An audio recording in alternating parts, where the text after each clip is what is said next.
नमस्कार, आप देख रहे हैं न्यूज फॉर नेशन और मैं हूं प्रियदर्शन। बिहार के पूर्व मुख्यमंत्री जीतन राम मांझी अब नीतीश कुमार से अलग हो चुके हैं, तो क्या वे एनडीए का दामन थामेंगे?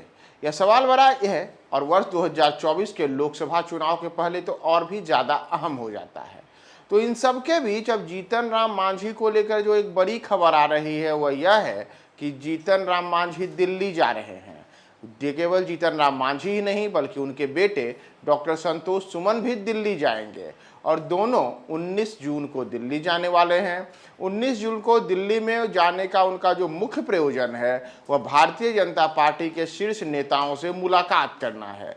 यानी कि भारतीय जनता पार्टी के राष्ट्रीय अध्यक्ष जेपी नड्डा, केंद्रीय गृह मंत्री अमित शाह, इन दोनों के साथ जीतन राम मांझी की मुलाकात हो सकती है और इसमें यह फैसला हो सकता है कि जीतन राम मांझी अब आगे की अपनी सियासी पारी कैसे खेलेंगे। यानी कि क्या जीतन राम मांझी एनडीए के हिस्सा रहेंगे या फिर वे अपनी पार्टी का मर्जर भारतीय जनता पार्टी में करेंगे।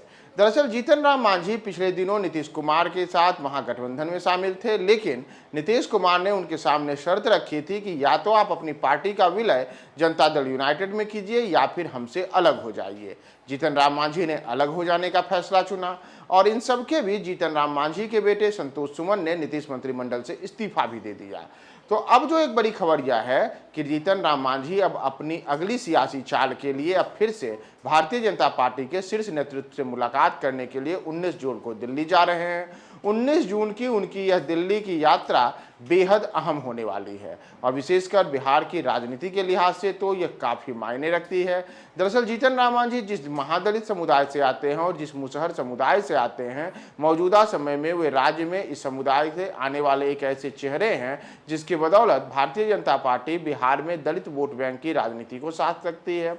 तो जीतन राम मांझी अपनी उस छवि के सहारे अपने लिए बेहतर राजनीतिक या जो कहें कि सौदेबाजी है उसे भी मुफीद कर सकते हैं। इसमें वे भारतीय जनता पार्टी के साथ जाने या फिर एनडीए में अपने आप को रखने, दोनों में से कोई एक निर्णय ले सकते हैं। साथ ही साथ अगर हम सूत्रों की माने तो इस बैठक के दौरान भारतीय जनता पार्टी से जीतन राम मांझी सीधे सीधे कई मुद्दों पर बातचीत करेंगे। इसमें एक प्रमुख मुद्दा यह होगा कि क्या वर्ष 2024 के लोकसभा चुनाव में जीतन राम मांझी को उन सीटों पर भारतीय जनता पार्टी सीट देने के लिए तैयार है जहां से वे चुनाव लड़ना चाहते हैं। दरअसल जीतन राम मांझी के बेटे संतोष सुमन ने पिछले दिनों कहा था कि वे 4 से 5 लोकसभा की सीटों पर चुनाव में उतरना चाहते हैं।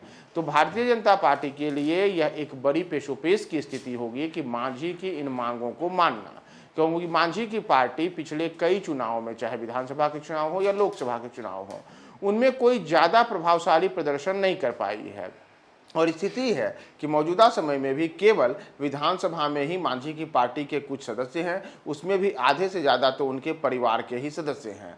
तो अब मांझी अपनी अगली राजनीतिक चाल के तहत जब केंद्रीय नेतृत्व से मिलेंगे तो भारतीय जनता पार्टी क्या उनकी मांगों को मानेगा, इस पर 19 जून को बड़ा फैसला होगा। 19 जून को जीतन राम मांझी और क्या क्या निर्णय ले सकते हैं, इसे लेकर के भारतीय जनता पार्टी उनकी किन शर्तों और मांगों को मानती है, यह देखना बेहद अहम होगा। हम आपको तमाम अपडेट्स बताएंगे। फिलहाल आपको यह बता के छोड़े जा रहे हैं कि जीतन राम मांझी 19 जून को दिल्ली जा सकते हैं।